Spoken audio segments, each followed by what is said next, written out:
News of progress tonight on an issue that we've exposed for years. Kids locked in psychiatric hospitals for longer than medically necessary while in the state's care. Today, a Cook County judge extended another helping hand for those children. CBS 2 investigator Megan Hickey has the update.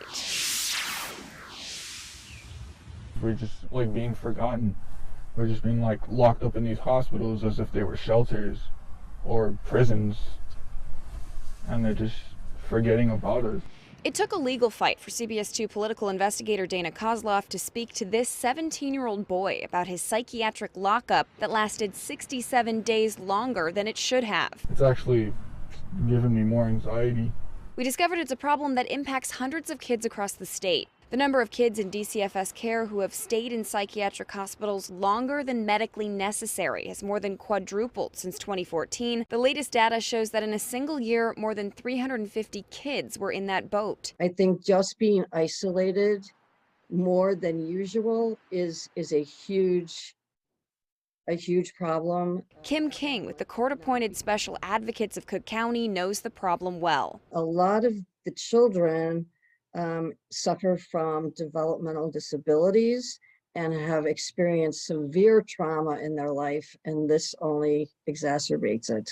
Another recent example, DCFS still hasn't found a residential placement for an 11-year-old girl staying in a psychiatric hospital longer than medically necessary for 9 months and counting.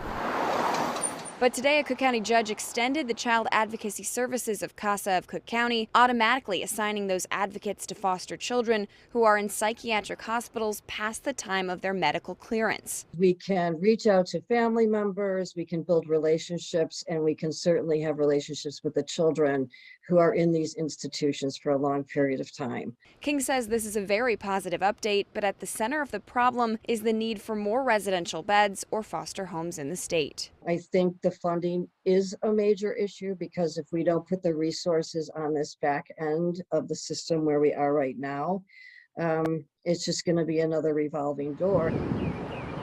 Megan Hickey, CBS 2 Investigators. And they need volunteers to help these children. You'll find a link on our website. They need help with fathers and male companions as well.